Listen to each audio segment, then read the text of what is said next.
You are such a successful businessman, chess master, etc. Can you recall from the European public what are your main steps in your life? And Well, I did a number of things. I studied philosophy as an undergraduate at Stanford, went to law school, and then sort of veered on professional law and finance career in New York. And then I moved back to California in the late 1990s and got involved in the technology boom of the time. I was the co-founder, CEO of a company called PayPal, which was a successful online payments company. And then from 2002 onwards, I ended up working more as an investor, working with a variety of tech companies, notably Facebook, where I was the original investor, as well as managing money, trying to figure out the future of the world, and still at the same time trying to pursue some intellectual nonprofit pursuits and trying to make sense of the future and trying to leave the world a better place. yeah. And you are very close to René Girard. And so my first question will be, how did you meet René? Well, I met him first as an undergraduate in the late 1980s.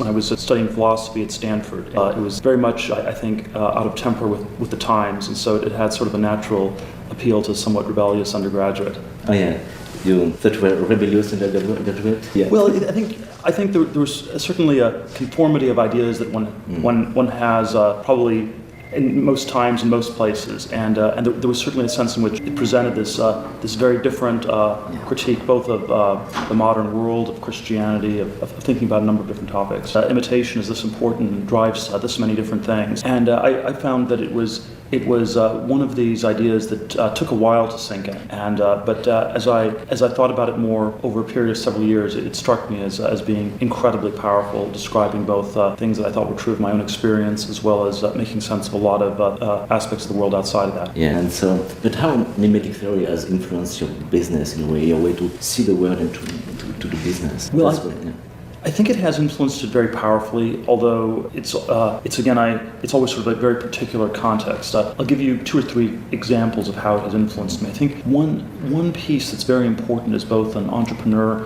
and as an investor is that there's a tremendous value in trying to do things that are new or that are different.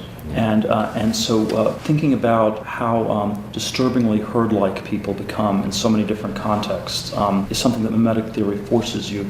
It forces you to think about that, which is this sort of knowledge that's generally suppressed and hidden.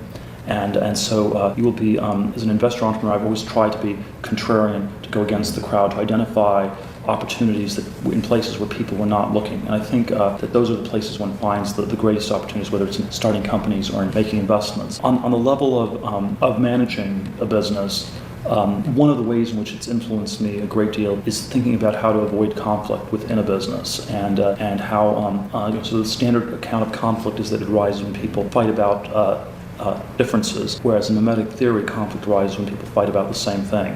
And certainly my experience over the last 10, 12 years is that that's almost always the case, that the really great conflicts were over people wanting the same thing, the same position, the same promotion, the same set of responsibilities. And so one of the challenges as a CEO in a lot of these companies, I think, is to try to apply mimetic theory and preemptively avoid conflict by making sure that roles are reasonably well differentiated. And in an early stage entrepreneurial setting, this is extremely difficult because the roles tend to be very fluid.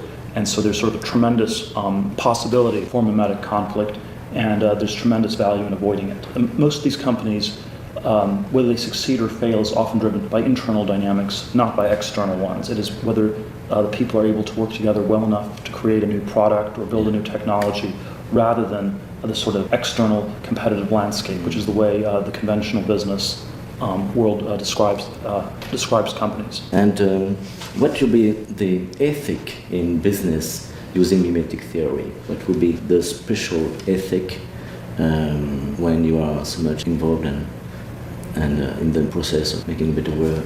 Well, in business, I don't know if there's a simple formula that you can just say this is the formula.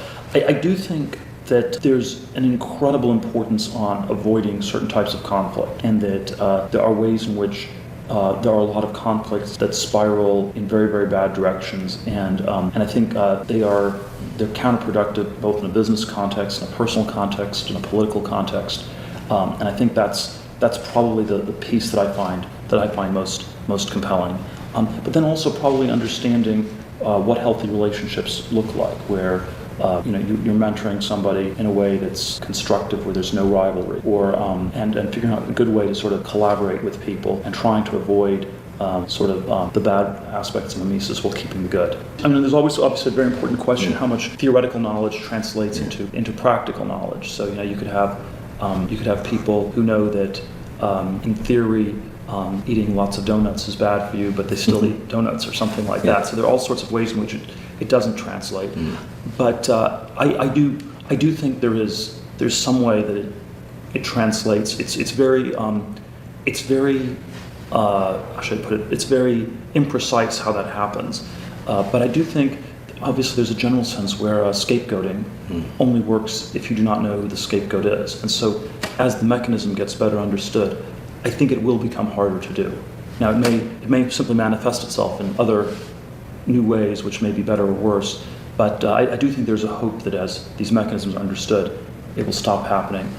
As mechanisms of crazy rivalry are understood, it will happen less rather than more. Yeah, so it's a very positive thinking about life and future. That's very good nowadays. Well, everybody is so negative, but it's good. Everything is going to be destroyed. But understanding of mimetic design is going to be something that's going to help people. Yes, well, it's certainly. Well, I'm not sort of always sort of Panglossian optimistic. I do think that sort of any hopeful future of the 21st century is one where there'll be more good mimesis than bad mimesis. The forms of transcendence people buy into will be healthy, not fake. And so I think it is very much linked to whether the world blows itself up in this next century, or do we learn to figure out ways to live with one another.